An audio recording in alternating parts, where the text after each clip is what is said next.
Bonjour à tous.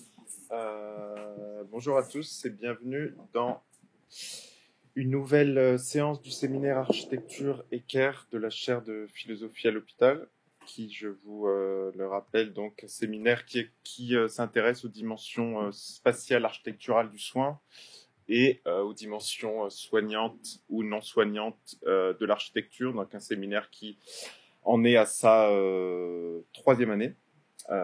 Et qui depuis cette année se situe sur l'Adaman. Donc cet hôpital de jour flottant sur lequel on se trouve et qui est de plus en plus célèbre et qui reçoit maintenant des récompenses au cinéma. Donc voilà, vous verrez le film de Nicolas Philibert sortir dans quelques semaines, je crois. Le 19 avril, et qui donnera encore plus de notoriété à ce magnifique lieu.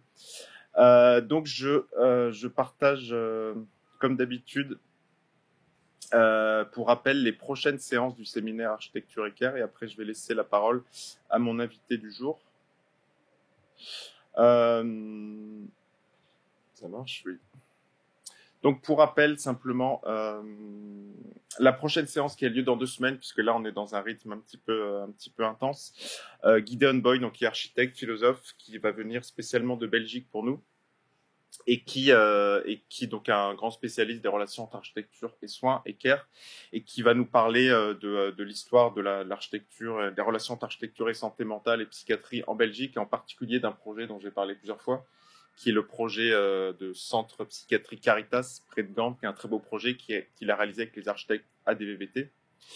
Nous aurons ensuite Fanny Serres, qui est une des architectes les plus en pointe et les plus innovantes aujourd'hui sur la question du vieillissement et sur la manière dont l'architecture peut accompagner, notamment l'architecture institutionnelle, c'est-à-dire les EHPAD, pour être clair, peut accompagner la prise en charge du vieillissement. Et puis une dernière séance pour cette année, avec le 1er juin, avec Peter Versteeg, architecte, et Catherine Versteeg-Cellier, qui est infirmière, et qui travaillent tous les deux en Suisse et qui vont nous raconter une très belle expérience qu'ils ont réalisée avec des patients en psychiatrie, d'expériences de co-construction de petites architectures dans les parcs des hôpitaux psychiatriques au bord des lacs suisses. Une expérience qu'ils ont appelée Folie. Et puis donc aujourd'hui, nous recevons Colline Periano, qui est à mes côtés, et donc qui va nous parler de son projet de recherche doctorale. Donc Colline réalise une thèse tu en es à ta 2e année, c'est ça, sous la direction brillante de Céline Lefebvre et Frédéric Worms. Donc une thèse en philosophie de la médecine qu'elle réalise en contrat CIFRE, c'est-à-dire en partenariat avec une agence d'architecture qui est l'agence Michel Raymond. Et donc il travaille sur les relations entre architecture hospitalière et maladies chroniques, et donc avec déjà un sujet intéressant qu'on a travaillé plusieurs fois dans ce séminaire, comme l'architecture hospitalière historiquement a été pensée comme une machine à guérir, donc dans laquelle on est censé sortir en étant guéri. Évidemment, la question de la chronicité remet en question frontalement cette idée de l'hôpital comme machine à guérir. Et donc Colline travaille sur ces sujets-là et va aujourd'hui nous faire un point d'avancement de ses recherches. Ouais. Merci Colline. Merci, je suis très contente d'être là. Aujourd'hui, je vais présenter le concept que je commence à développer dans ma thèse, qui s'appelle donc architecture clinique. Et aujourd'hui, je vais vous proposer un peu les linéaments théoriques, les fondamentaux que je soulève et qui m'amènent à parler d'architecture clinique. Et je vais essayer aussi d'expérimenter ce concept au regard des entretiens que j'ai déjà pu mener, des entretiens que je fais sur mon terrain, dans mon terrain, auprès d'usagers des hôpitaux, qui sont donc des malades chroniques. Et donc cette thèse, elle est en convention de recherche avec l'atelier d'architecture Michel Raymond et associés, et à l'ENS sous la direction de Frédéric Worms et Céline Lefebvre. Plus globalement, le sujet de ma thèse en dehors de ce concept, c'est sur l'architecture clinique, l'architecture hospitalière, donc l'architecture des hôpitaux, et les effets de l'architecture sur le soin pour les personnes qui vivent avec des maladies chroniques, donc qui viennent régulièrement ou qui restent longtemps à l'hôpital. Je précise que je parle que des maladies chroniques somatiques. Je ne pourrais pas répondre aux questions liées aux maladies chroniques psychiques. Et c'est quand même pas rien. Les maladies chroniques somatiques, c'est 20 millions de personnes en France, donc presque une personne sur 3.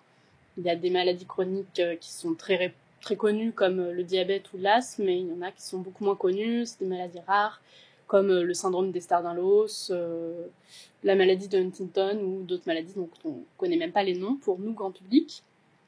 Donc sur ces 20 millions, on a tendance à dire que 80% de ces personnes qui vivent avec des maladies chroniques ont des maladies dites invisibles, donc qui ne se voient pas a priori sur la personne, qui n'induisent pas par exemple de handicap visible comme fauteuil roulant, etc., mais qui peuvent quand même être invalidantes en induisant de la fatigue chronique, de la douleur chronique ou des troubles moteurs, des troubles musculo-squelettiques. Donc voilà. Et donc, ces maladies chroniques, elles ont déjà été travaillées en philosophie de la médecine, en sociologie du soin, en éthique, etc. Donc il y a déjà beaucoup de littérature qui nous permettent de mieux les décrire à un niveau plus fin, de conceptualiser ce que c'est d'avoir une maladie chronique.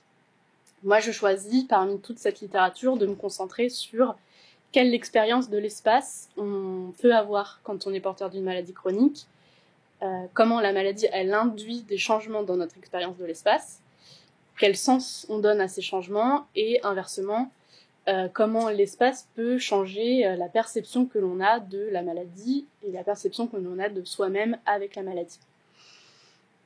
Je dresse quand même un tout petit tableau très rapide de ce que veut dire la maladie chronique en philosophie. À un niveau individuel,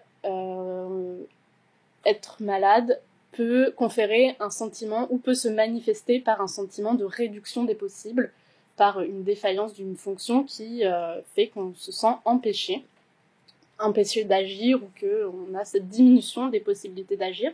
C'est Goldstein qui dit ça. Quand Guilhem poursuit, voilà, en parlant de réduction des possibles, et du coup qui induisent un drame de l'histoire. Marin poursuit également une catastrophe intime.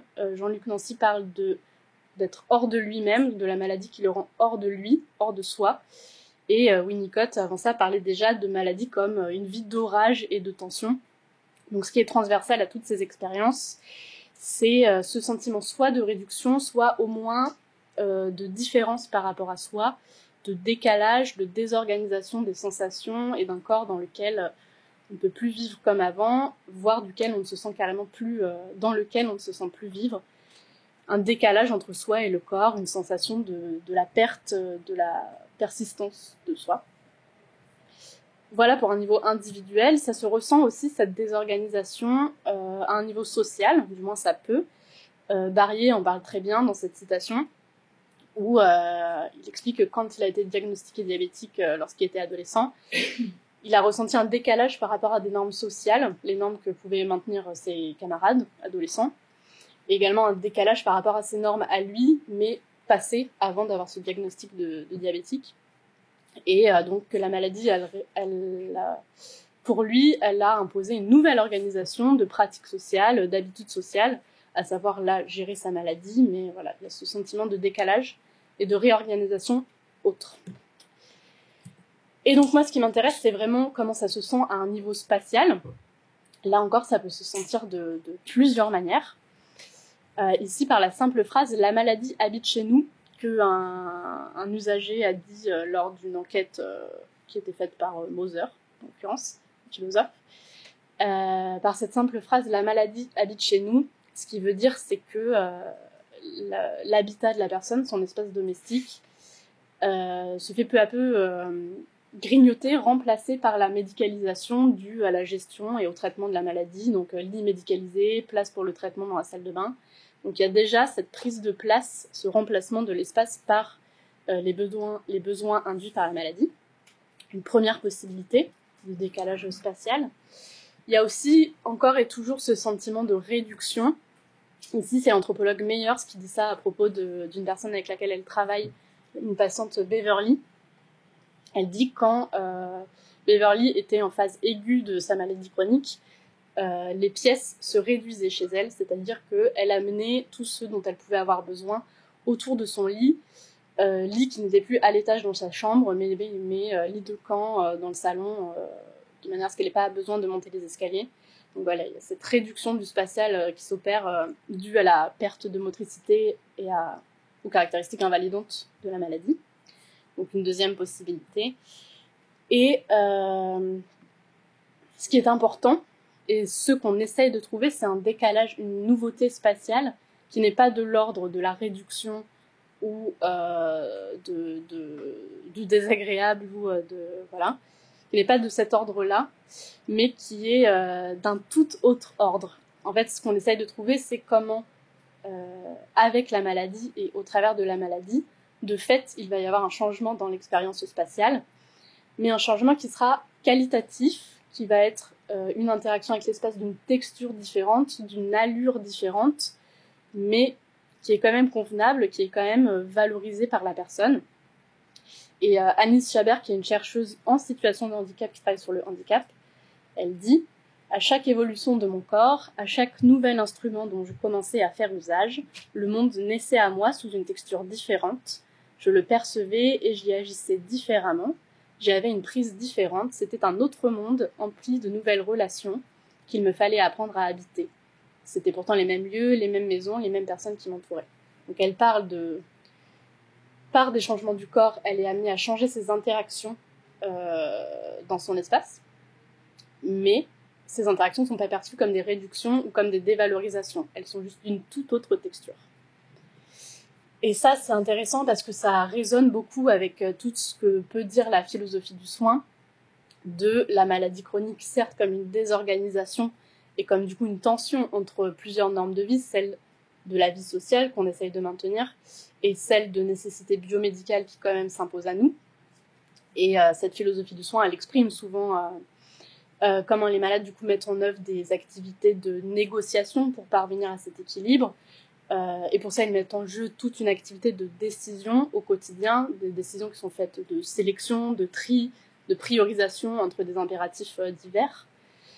Et pour avoir cette vie négociée, équilibrée, qui convient, il s'agit de mettre en œuvre beaucoup de créativité et d'inventivité pour parvenir à des fins vitales et convenables par des moyens autres que ce que mettent habituellement en œuvre les bien portants. Cette créativité et cette inventivité, c'est vraiment la clé d'une vie avec la maladie, et pas une vie contre la maladie ou une vie réduite par la maladie. Et ça peut être co-créé, accompagné par le soin, par les soignants. Ça se fait pas tout seul, évidemment. Soignants qui doivent donc accompagner la personne vers une nouvelle forme de vie, une nouvelle norme de vie. Et cette norme de vie qui doit être atteignable dans les limites des capacités et des impératifs biomédicaux de la personne, et surtout qui doit être souhaitable, qui doit correspondre quand même à des objectifs qui sont valorisés par la personne malade. Et donc pour ça, les soignants, l'activité de soins peut accompagner vers une activité de restructuration. Donc voilà, cette restructuration des objectifs, des manières d'y répondre, et du coup de l'identité qui se fait dans un corps qui change, au travers d'une expérimentation d'une nouvelle cartographie du corps et des sens.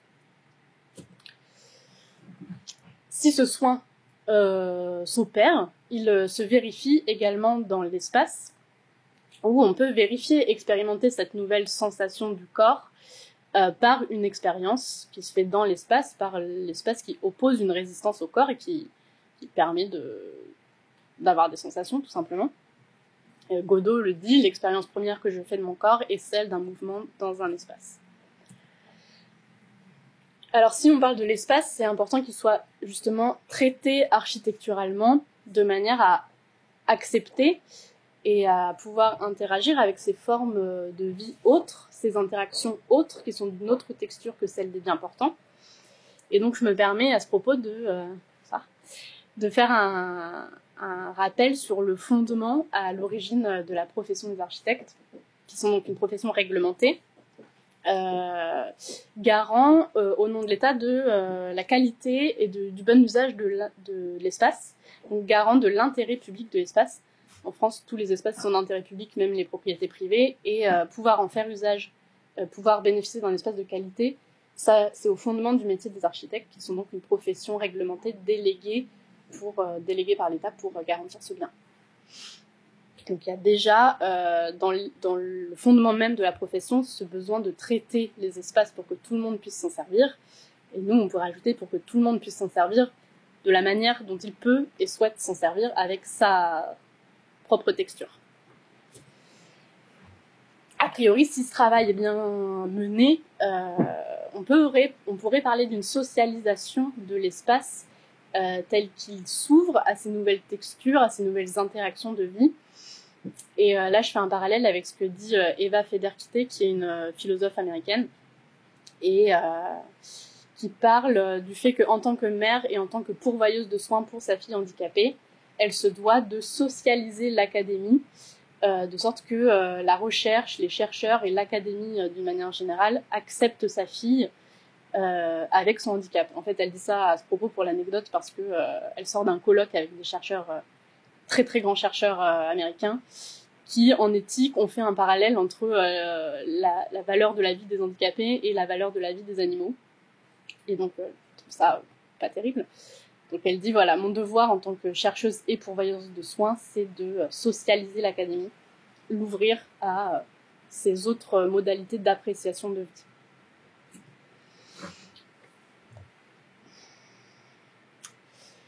Alors,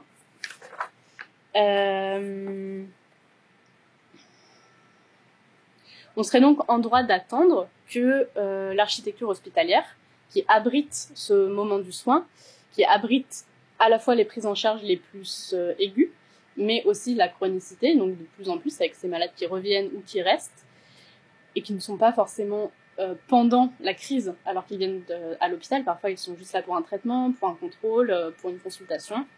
Donc on serait en droit d'attendre que cette architecture, elle traite cette ouverture aux allures de vie différentes, aux textures de vie, et elle accompagne, ou du moins elle facilite cette activité de restructuration, d'appréhension de soi-même, d'appréhension de ces nouvelles sensations de vie. Ou en tout cas, c'est ce que j'essaye de développer, moi. Comment l'architecture, elle peut accompagner, abriter, faciliter cette activité de restructuration. Et c'est ce que j'essaye de développer avec le terme d'architecture clinique. Donc il en existe déjà des architectures en santé qui cherchent à apporter la santé ou la salubrité ou les bons comportements de santé. Je reviens pas dessus, Eric l'a très très bien fait. Et moi je propose quelque chose d'un peu différent. Donc je vais poser justement ces quelques différences avec le terme d'architecture clinique par rapport à architecture du soin ou architecture thérapeutique. Je me pose déjà dans une volonté, dans des objectifs un peu plus modestes, parce que je cherche pas à faire une architecture qui guérit en soi. Par contre, je cherche à faire à proposer des linéaments d'une architecture qui pourrait abriter et faciliter ces recompositions, ces restructurations. C'est aussi, par le terme clinique, quelque chose de plus politique, parce que je postule que ces reconfigurations des interactions, dont le but c'est un retour apaisé à soi, une allure de vie qui se passe avec la maladie et pas contre elle. Donc je postule que cette restructuration, elle passe par une participation et une reconnaissance sociale de la vie politique de la personne, qui se fait à plusieurs niveaux, j'en parlerai après, mais dans le soin et dans la cité. Et que c'est précisément par cette participation, ou du moins en partie, que l'on va pouvoir pourvoyer un meilleur soin, parce qu'on aura mieux compris, et il y aura déjà cette reconnaissance, on aura mieux compris les besoins d'une part, et il y aura en plus cette reconnaissance de la personne en tant que personne, qui participe en soi, qui participe en soi totalement aux soins. Et donc, je pense que c'est par cette participation, par l'expérimentation de ces nouvelles formes pendant l'hospitalisation, que l'on peut retrouver in fine cette forme de coïncidence à soi, cette forme de persistance d'être soi, que l'on peut, pour certains, avoir perdu du fait de la rupture induite par la maladie chronique. Je choisis en plus ce terme de clinique parce qu'il comporte deux aspects, en plus de faire immédiatement référence à l'univers de l'hôpital. Il comporte un aspect méthodologique et donc en fait la clinique, l'activité clinique de la médecine, en dehors de l'architecture, c'est se pencher, s'incliner, c'est la même étymologie, ça vient de là, s'incliner sur le malade, se mettre au chevet du malade pour faire son tableau clinique, son observation clinique. Donc c'est vraiment se mettre au contact de la personne, l'observer, l'écouter, la palper. Voilà, c'est toute cette activité qui consiste à prendre effet de la personne et prendre effet de la manière dont le mal se manifeste très singulièrement, très personnellement pour ce patient précis. Donc c'est déjà cette activité. En plus, c'est la proposition thérapeutique que l'on peut du coup faire en fonction du besoin qui a été identifié. La proposition clinique, c'est une activité qui consiste à prendre les connaissances médicales telles qu'elles existent, ces connaissances rationnelles, universelles, objectives, et les appliquer au cas précis qu'on a identifié.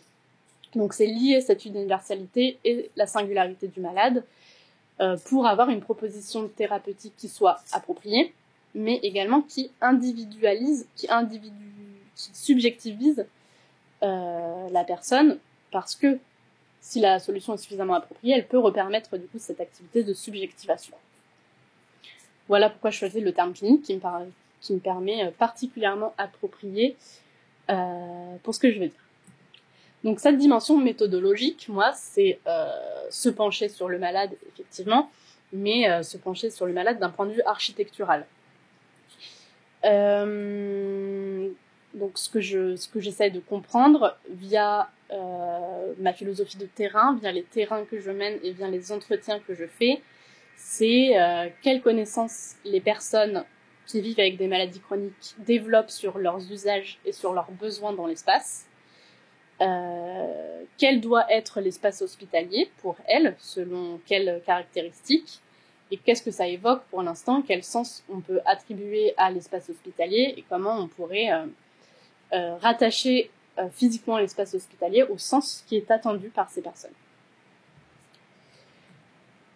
Donc pour ça, je développe des méthodes, je m'insère dans un champ disciplinaire en pleine émergence qui est la philosophie de terrain, où chacun essaye de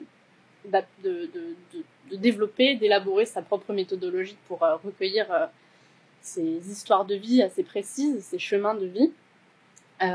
Moi, je commence par des entretiens, qui sont donc des entretiens qualitatifs, semi-directifs, avec des personnes dans les hôpitaux. Donc c'est vraiment in situ, c'est assez intéressant de faire ça parce que je recueille vraiment des avis spontanés et souvent c'est dans les chambres, même toujours dans les chambres.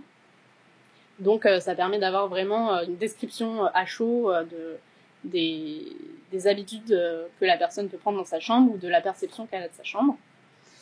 Pendant ces entretiens, en plus de ça, j'essaye de saisir un point d'entrée et un point de sortie de l'hospitalisation. Alors par point d'entrée, j'entends comment la personne est arrivée à l'hôpital en fonction de quelle histoire de vie, de quelle histoire médicale, de comment la maladie avait changé son corps, comment ça se manifestait pour elle. Ça, c'est le point d'entrée. Le point de sortie, c'est comment la personne a appris à connaître l'hôpital, à y vivre, à y développer ses habitudes. Je parle de vivre dans l'hôpital parce que vraiment, encore une fois, souvent c'est assez régulier ou long. Du moins, quelles habitudes elle y a prises, comment elle a compris, comment fonctionne l'organisation du service, comment fonctionne l'organisation du système de santé en général. Ça, c'est mon point de sortie. Et entre les deux, j'essaye d'identifier comment ça s'est fait, comment on a appris, comment on s'est transformé éventuellement au contact de l'hospitalisation, du soin qui a été donné. Quels sont ces facteurs qui permettent d'être là où on en est? Quels sont ces facteurs architecturaux également?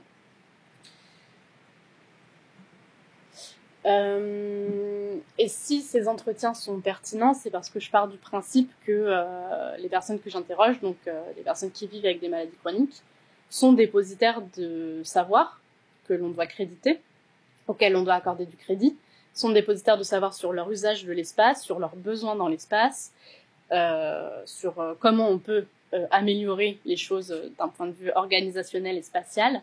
Donc voilà, j'essaye de mettre en valeur aussi ces savoirs expérientiels, ces savoirs usagés.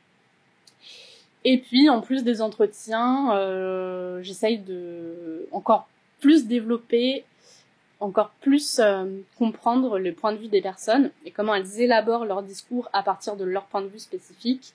Donc les entretiens sont bien pour ça, mais j'essaye d'élargir un peu le scope en proposant parfois aux personnes de dessiner ou de prendre des photos de ce qui compte dans leur hospitalisation, ce qui compte dans l'espace dans lequel elles sont. Juste un exemple, mais ici on est littéralement au point de vue de la personne qui est alitée dans la chambre et qui choisit de nous représenter certains éléments de sa chambre. Voilà. Elle nous fait littéralement entrer dans son point de vue. Alors une fois que j'ai ces données, c'est pas suffisant seulement de les juxtaposer. J'essaye aussi de comprendre ce qu'il y a de transversal dans toutes les expériences des personnes que j'ai interrogées, qu'est-ce qu'il y a de partagé du moins. Et donc j'essaye de comprendre ce qui change avec la maladie et qu'est-ce qui de l'architecture a influencé la maladie ou a influencé ces changements. Donc quelles expériences changent l'usage de l'espace et quels espaces hospitaliers changent l'expérience de la prise en charge. Une première manière d'identifier cette expérience de l'espace en fonction de la maladie et en fonction de la configuration du service, c'est de faire une analyse en termes de proxémie. La proxémie et l'analyse proxémique, ça a été surtout théorisé par Edward Hall, qui est un anthropologue américain des années 80, qui écrit La dimension cachée. Dimension cachée dans lequel il parle de les différentes distances autour de soi auxquelles doivent se passer nos interactions sociales pour qu'on se sente bien. Et il fait cette étude pour un Américain moyen occidental des années 80, globalement. Alors il théorise du coup ces 4 distances. Je dis rapidement, la distance intime, c'est ce qui nous touche, ce qui est littéralement au contact du corps. Et le but d'être à l'intérieur de cette distance intime, c'est de pouvoir toucher la personne. Donc en général, soit pour l'amour, soit pour la lutte. Au-delà de cette distance intime, il y a la distance personnelle, donc à concevoir comme des cercles concentriques autour de nous. La distance personnelle, elle est utilisée pour des discussions informelles, des discussions entre personnes très proches, ou des discussions précieuses. À cette distance, on peut toucher la personne si on tend le bras, globalement la distance du bras. Au-delà, il y a la distance sociale, utilisée pour des interactions plus formelles ou des interactions à plusieurs. Donc, à l'intérieur de cette distance sociale, on estime qu'on fait partie du groupe de discussion. À l'extérieur, on n'en fait plus partie, même si on est quand même à portée de voix, etc. Mais cette distance sociale, elle est souvent utilisée dans des salles où il y a plusieurs groupes qui se forment. On considère qu'en fonction d'une certaine dimension, on fait partie de la discussion. Si on s'en éloigne un peu, voilà, ça veut dire on ne fait plus partie de la discussion. Voilà. Et enfin, la distance publique, utilisée pour les présentations de soi, quand on veut être vu en entier. Donc là, typiquement, je suis à distance publique de vous. Alors ça, c'est théoriquement les différentes interactions qui devraient se passer dans ces différentes distances pour que tout se passe bien. Donc moi, j'ai fait l'étude pour le service d'hématologie de l'hôpital Saint-Antoine. Je choisis de partager les résultats de ce service parce qu'ils sont particulièrement saillants, donc ça donne à voir des résultats assez probants. Et c'est saillant notamment parce que dans le service d'hématologie, on est face à des malades qui sont souvent immunosupprimés, du moins immunodéprimés, qui reçoivent ou vont recevoir des greffons, et qui du coup sont dans des chambres soit stériles, vraiment dans des bulles, soit dans des chambres où il faut respecter un très grand nombre de contraintes d'asepsie, etc. Donc voilà, je vous propose cette analyse.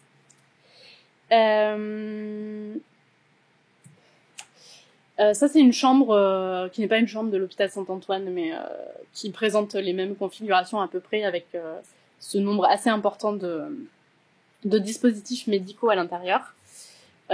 Pour mon analyse, on considère du coup que la personne est alitée là, avec un témoin pour nos interactions. La distance intime, il apparaît en fonction des entretiens et des discours qu'ont pu me tenir les patients. Il apparaît qu'elle est extrêmement sollicitée due à la médecine. Logiquement, tous les traitements, toutes les opérations et juste toutes les observations cliniques, justement, se font au contact du corps. On ne peut pas passer outre. Ça se fait forcément au contact ou carrément dans le corps. Donc cette distance intime, elle est très très sollicitée pour des choses différentes que les interactions qu'avait prévues Edward Hall. Et du coup, elles peuvent être, du fait de cette intimité très très forte, de ce contact très très fort, elles peuvent être perçues comme des intrusions. Alors bon, voilà, c'est un élément de réponse.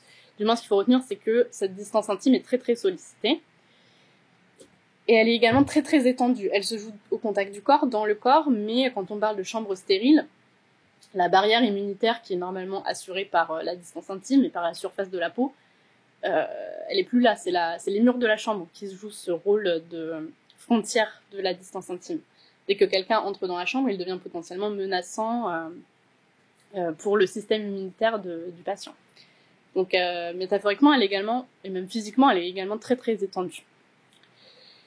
La distance personnelle maintenant, pour le cas très très spécifique des patients greffés qui ont reçu un greffon de la part d'un proche, c'est souvent comme ça, de la part de quelqu'un dans la famille, il y a un glissement entre la distance personnelle normalement maintenue avec cette personne et qui glisse complètement dans la distance intime vu que le greffon passe à l'intérieur du corps. Donc c'est assez métaphorique comme ressenti, mais voilà, ça joue dans l'appréciation, dans l'appréhension des choses et de soi.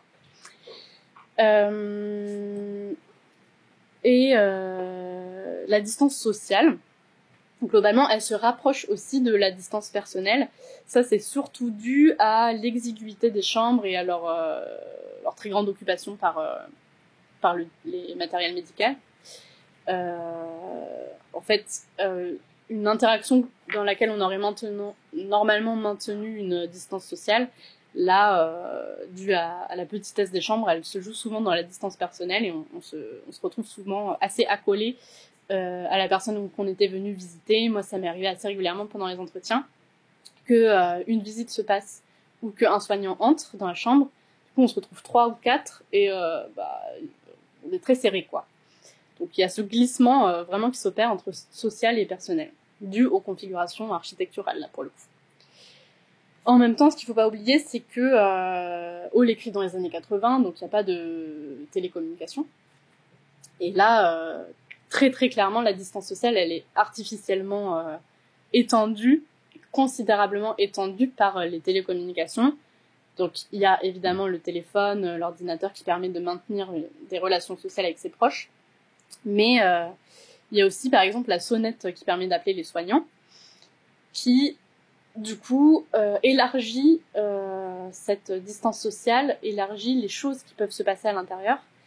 On peut se sentir, du coup, appartenir à un groupe avec les soignants, ce qui rompt un peu un sentiment d'isolement quand on est seul dans sa chambre et qu'on n'arrive pas à appeler, qu'on ne peut pas élever la voix pour appeler et que, du coup, on se sent isolé en dehors d'une distance sociale. Ici, cette petite télécommande, elle sert beaucoup à ça, du point de vue de la distance sociale. Et globalement, pour élargir cette distance sociale, pour y mettre plus de choses à l'intérieur, c'est très important de bien connaître le système. Et je dis ça parce que, par exemple, il y a des plannings qui permettent aux personnes qui sont dans les chambres stériles de faire venir un masseur, la bibliothécaire, le coiffeur, le coach sportif et tout, de manière à avoir des activités un petit peu agréables. Et beaucoup de ces personnes soit ne savent pas qu'elles peuvent faire ça, soit ne s'en sentent pas légitimes, veulent pas déranger. Et du coup, la connaissance quand même du système et la connaissance de ses droits, de la place qu'on a le droit de prendre est assez importante et n'est pas négligeable pour maintenir cette distance sociale. Et enfin, la distance publique, j'en ai pas trouvé dans les verbatims que j'ai reçus, ce qui est assez logique vu que j'ai dit précisément que la médecine se jouait au contact du corps. Donc, il n'y a pas la place pour avoir une distance publique et puis il n'y aurait pas lieu d'avoir une distance publique pour se présenter à la médecine, au contraire. Alors cette analyse, elle est assez parlante pour identifier la différence entre une expérience spatiale normale, telle que théorisée par Hall, et l'expérience spatiale de patients hospitalisés dans des chambres stériles. Ensuite, il faut voir comment ces configurations, elles influent sur le soin ou sur la sensation de soin et d'être bien soigné que peuvent avoir les usagers. Ici, on a vu que cette configuration très spécifique, elle sert le biomédical. Donc c'est très très important. Mais ce que j'aimerais savoir, c'est quelle valeur de soin les patients attribuent à cette architecture ou attribueraient à d'autres architectures. En dehors du biomédical, est-ce que c'est soignant ? La méthode en termes de paysage thérapeutique, c'est assez parlant pour ça. Ça, c'est une méthode qui est élaborée en géographie de la santé, dans les années 2000 et 2010, et qui sert à identifier, parmi les descriptions que les gens font, quelles valeurs et quelles représentations ils associent à des configurations spatiales, et quelles valeurs soignantes, surtout, ils associent à ça. Ça propose de classer les analyses en 3 temps, la description de l'agencement physique, vraiment en termes solides, la description des relations sociales qui sont impliquées par cet agencement, et la description des symboliques qui sont associées à ces 2 précédents éléments. J'ai fait l'analyse pour 2 hôpitaux très très différents architecturalement, encore une fois pour vous présenter des résultats assez probants, assez saillants. Donc l'Hôtel-Dieu et Bichat. Comme vous pouvez le voir, c'est des hôpitaux extrêmement différents qui du coup donnent des résultats très très différents. Et alors là, j'ai confondu dans cette analyse tous les services que j'ai pu visiter. Voilà. Alors je commence avec l'Hôtel-Dieu, donc le plus ancien hôpital de Paris, sur l'île de la Cité. Voilà. Ce qui est important d'avoir en tête quand même dans l'Hôtel-Dieu, c'est qu'il est globalement vide en ce moment. Il n'y a plus que des services là. Et il y a, en plus des urgences et de la passe, il y a 4 services. C'est tout. Donc on entre par là. Et par exemple, si on doit être pris en charge là, il y a assez peu de chances qu'on croise quelqu'un pendant tout le trajet. Il y a globalement pas grand monde dans cet hôpital. C'est à avoir en tête parmi les analyses que je fais, parce que donc en termes de caractéristiques physiques, ce qui est ressorti comme extrêmement valorisable pour le soin, c'est l'historicité du bâtiment, c'est la beauté, l'esthétique classique qui le mobilise, c'est également la présence de jardins et d'agréments visuels, ça compte beaucoup pour le soin. Parmi les caractéristiques sociales auxquelles on attribue une valeur de soin dans les entretiens, c'est la pluriprofessionnalité des équipes soignantes, la tranquillité de fait que l'on y trouve quand on est pris en charge là-bas, également la diversité des populations, parce que du coup à l'Hôtel-Dieu c'est ce quartier de l'île de la Cité et les riverains qui ont pour hôpital de proximité l'Hôtel-Dieu, souvent des gens d'une catégorie sociale assez élevée. Mais il y a aussi la passe, il y a aussi les urgences judiciaires. Du coup, c'est un brassage de population assez important.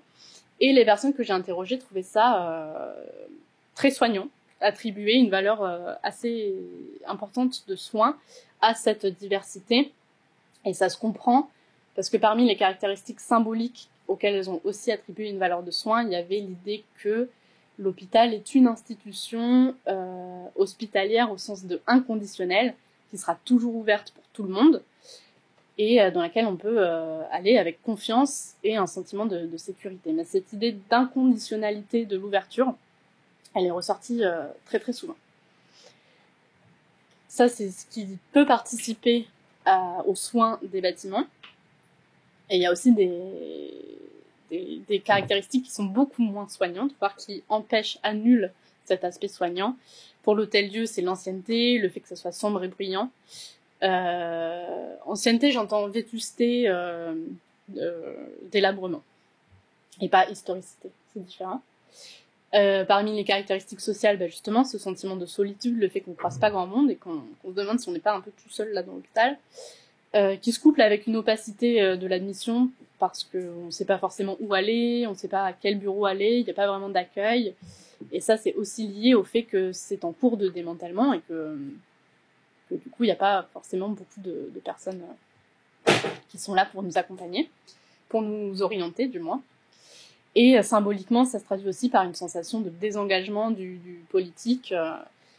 C'est notamment dû au fait que les usagers ne sont pas très bien au courant, tenus au courant de l'avancement des travaux, des projets en cours. Et du coup, ils ont un peu l'impression que l'hôpital est laissé à l'abandon, laissé à son propre sort. Voilà pour l'hôtel-dieu. Et alors à Bichat, donc c'est très très différent, c'est cette architecture socle-tour. Quand on entre à Bichat, il faut qu'on prenne cette grande rampe vers cette dalle, avec là le parking, une entrée piétonne ici.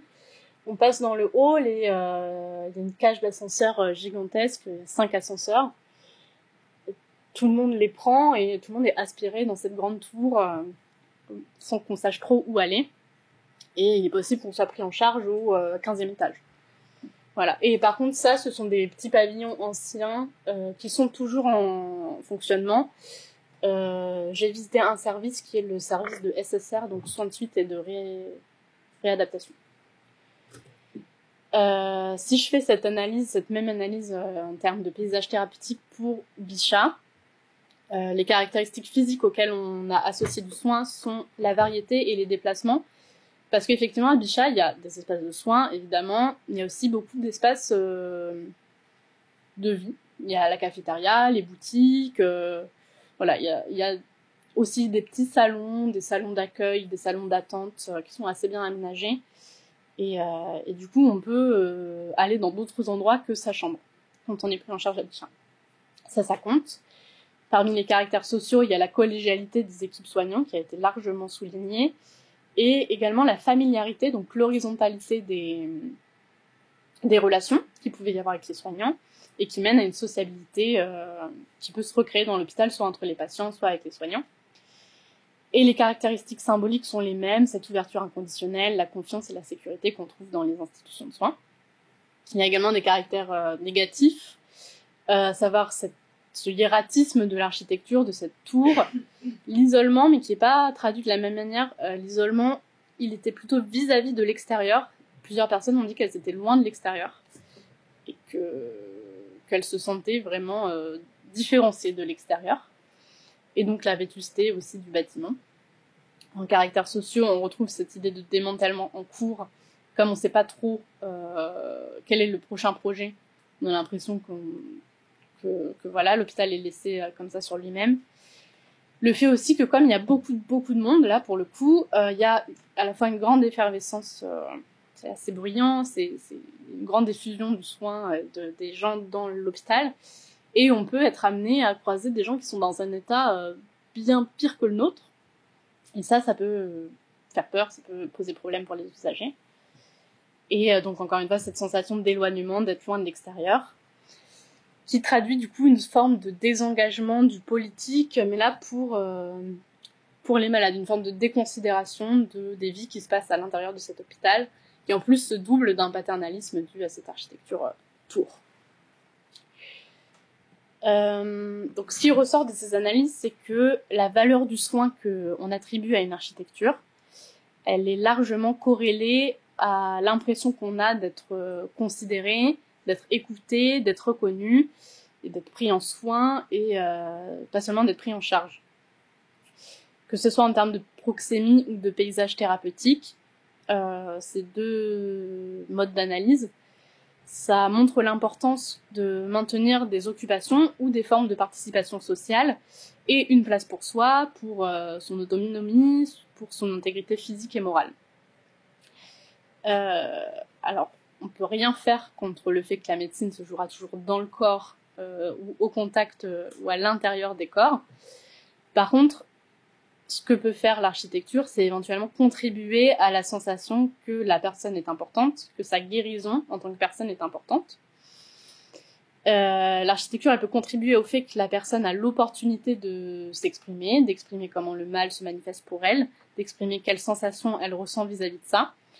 Et elle doit aussi laisser l'opportunité à la personne de tester et d'orienter, de réorienter le soin si besoin, d'expérimenter du coup cette restructuration qui lui est proposée par le soin. Donc dans l'architecture clinique, il y a cette idée de traiter l'espace pour le repos, pour le répit, pour la convalescence évidemment, mais aussi pour l'expérimentation pendant le moment du soin, pendant l'hospitalisation, de ces normes de vie, de ces allures de vie qui correspondent, et du coup de ces textures des interactions entre les vies et l'espace. Dans ce cas, l'architecture clinique, ça serait un lieu sécurisant, reconnaissant, supervisé et soutenant. Et si ça l'est, alors éventuellement, on peut parvenir à cette activité de restructuration dont j'ai déjà parlé. Et donc, je vous propose cette expérimentation du concept, et après, j'ai bientôt fini. À partir des données que j'ai recueillies en entretien, j'ai identifié des grandes thématiques qui constituent des facteurs de soins et qui semblent transversales ou du moins partagées dans les expériences des personnes que j'ai interrogées.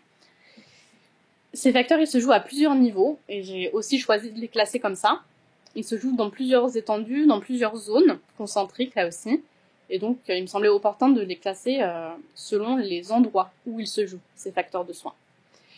Et du coup, j'ai identifié 2 cercles concentriques. Il y a le cercle de l'hôpital et le cercle de la ville, qui, s'ils sont s'ils donnent chacun leur facteur de soins, on pourrait éventuellement revenir à ce cercle intime, ce cercle premier qui est le corps et l'expérimentation, l'expérience dans le corps. Donc je vous propose donc l'expérimentation de ce concept. Est-ce que l'analyse des facteurs de soins selon leur spatialité, selon leur endroit est pertinente? Et est-ce que ça répond à notre objectif de soins qui est de permettre cette acceptation d'un nouvel horizon de vie, de cette restructuration? La première étendue que je propose de traiter, donc, c'est l'espace de l'hôpital et à l'intérieur de cet espace, les relations sociales qui s'y jouent et donc ce collectif de soins, cette communauté de soins qui peut se jouer entre les patients et avec les soignants. Dans ce premier espace, j'ai identifié 2 thématiques. Être accueilli. Être accueilli, c'est avoir une place, mais également avoir une place pour soi-même et son bagage, son histoire de vie, son lot de problèmes. C'est être accueilli en tant que personne avec une histoire. Et la seconde thématique, c'est être soutenu. Alors, accueillir, c'est donner l'opportunité pour que le mal soit compris singulièrement, je l'ai déjà dit, mais aussi pour faire en sorte que la personne puisse appréhender sa maladie et le traitement d'une manière propre.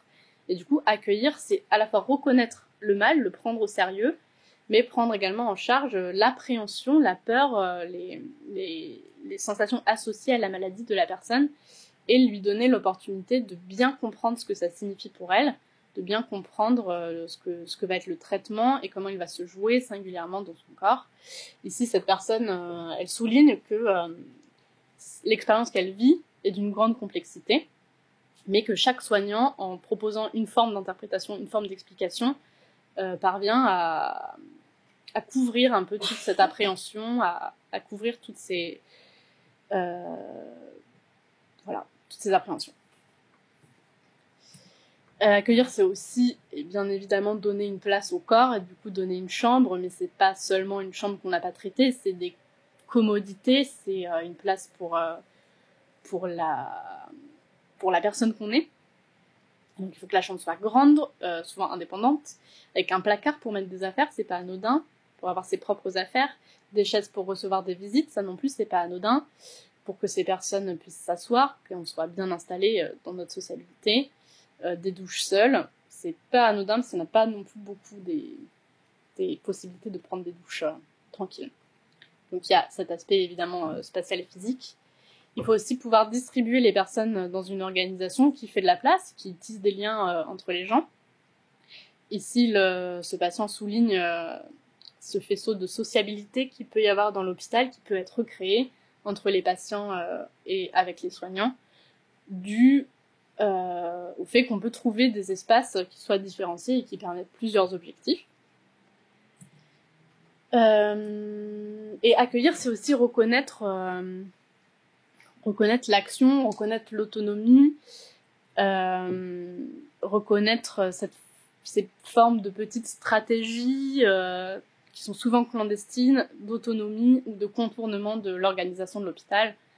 En fait, c'est ce que Goffman appellerait, je crois, les adaptations secondaires. L'accueillir, c'est aussi accepter ça. Et par exemple, ce patient était vraiment ravi de m'expliquer comment c'était mieux pour lui de passer par un autre chemin que ce qui lui avait été prescrit, et qu'il était très content de pouvoir connaître l'hôpital suffisamment pour le faire tout seul, et il trouvait que c'était plus pratique. Et voilà, accueillir, c'est aussi accepter ces formes de liberté.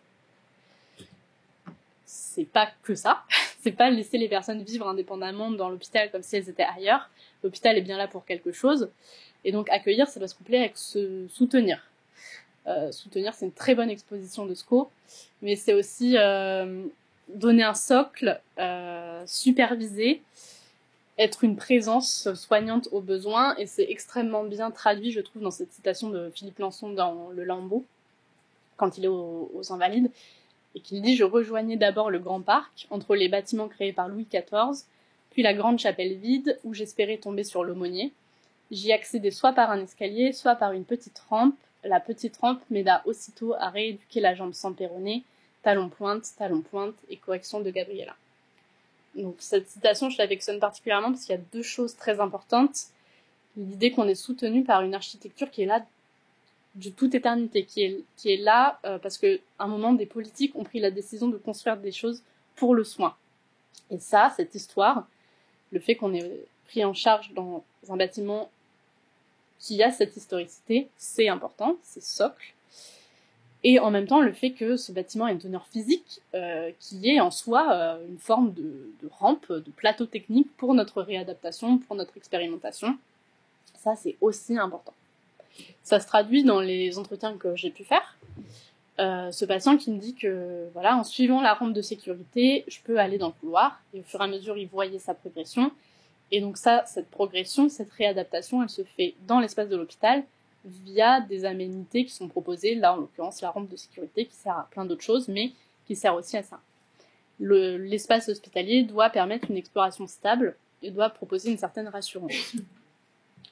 Et d'ailleurs, ce second patient me le dit que l'hôpital, là plutôt en tant qu'institution sociale,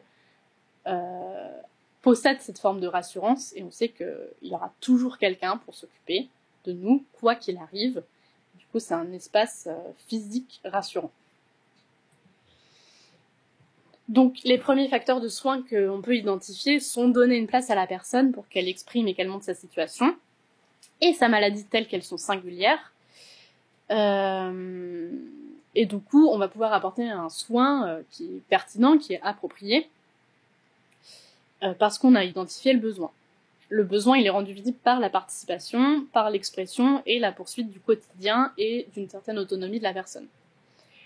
Si la maladie, elle est visible dans l'hôpital, il faut aussi que l'hôpital soit visible dans la ville.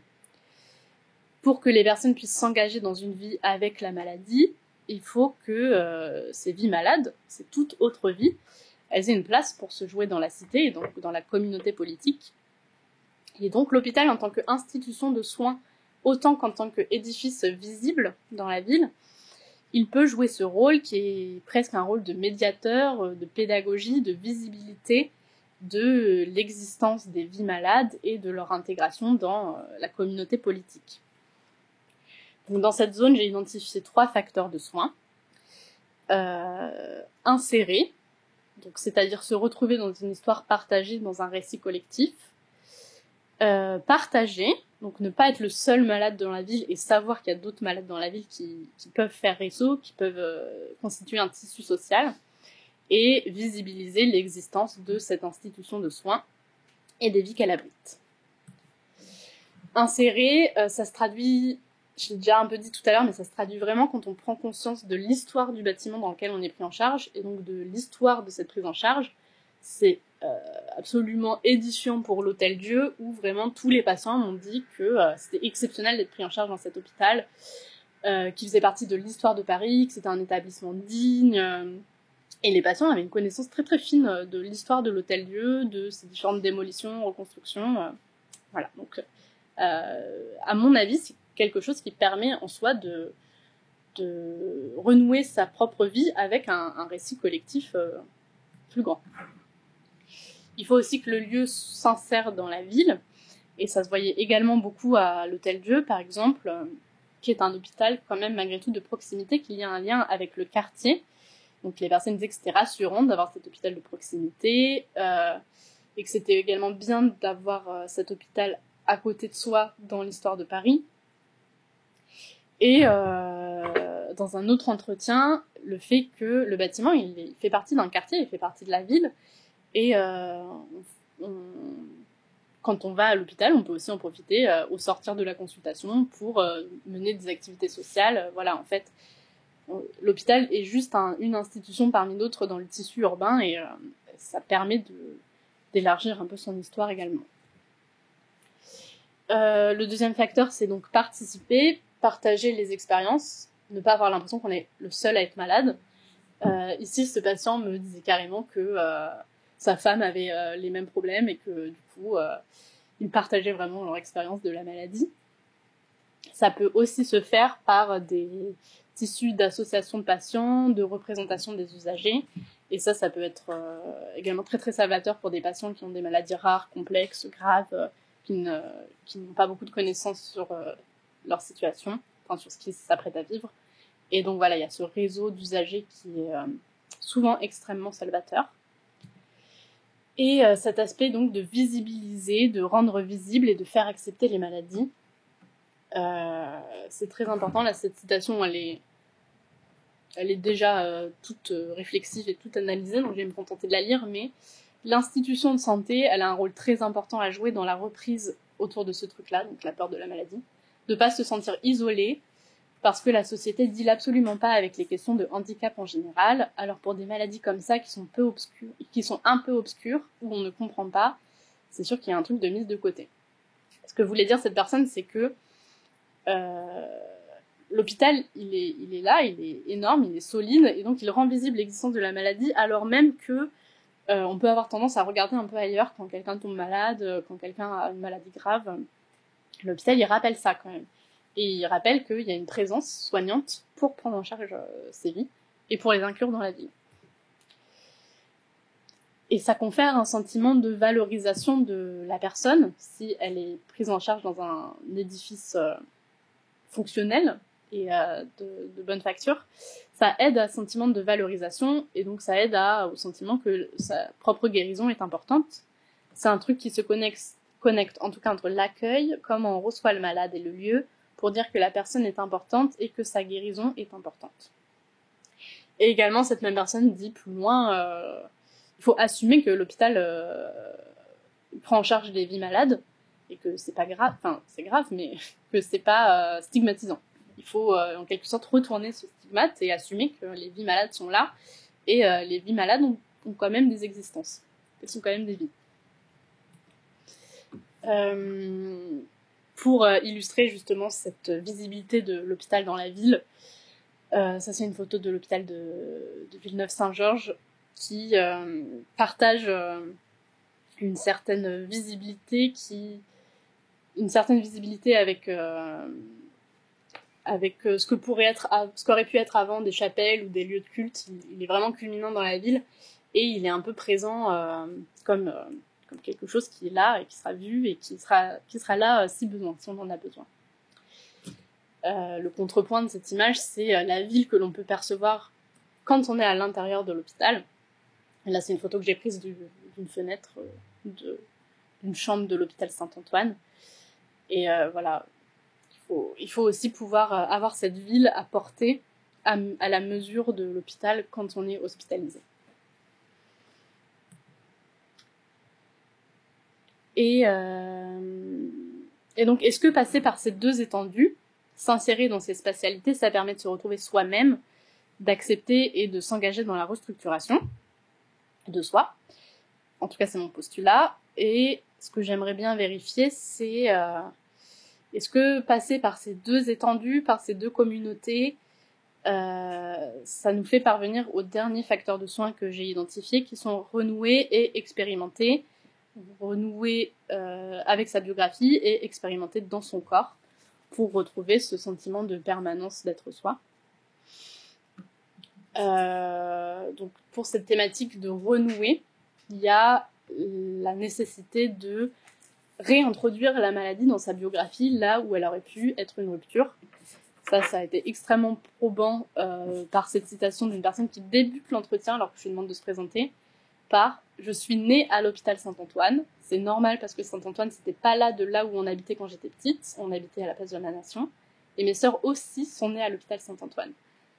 Et donc il y a vraiment ce facteur de réintroduire la maladie à la fois dans son territoire et dans sa biographie. Il y a aussi, comme deuxième thématique, le fait de pouvoir expérimenter. Je vous parle de ça depuis le début,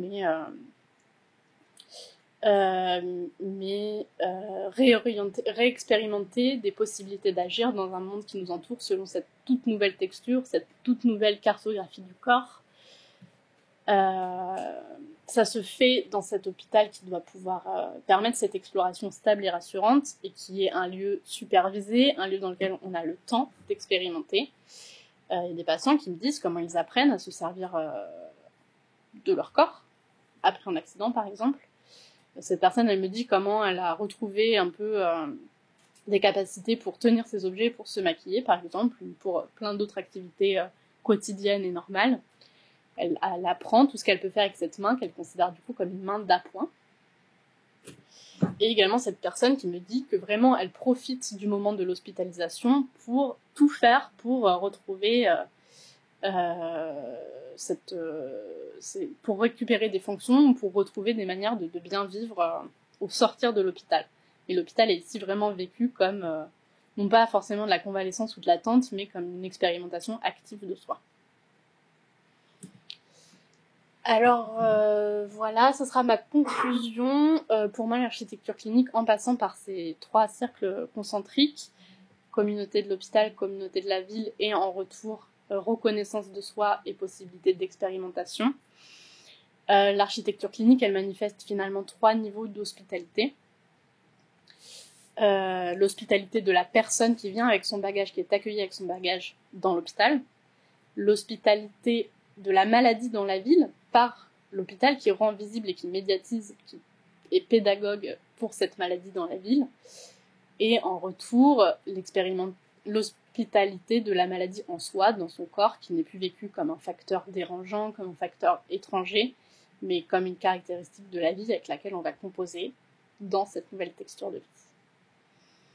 Et je vous laisse sur ce dessin d'une personne à qui j'avais donné la même consigne de dessiner son hospitalisation ou ce qui comptait pour elle, et elle a donc dessiné la ville.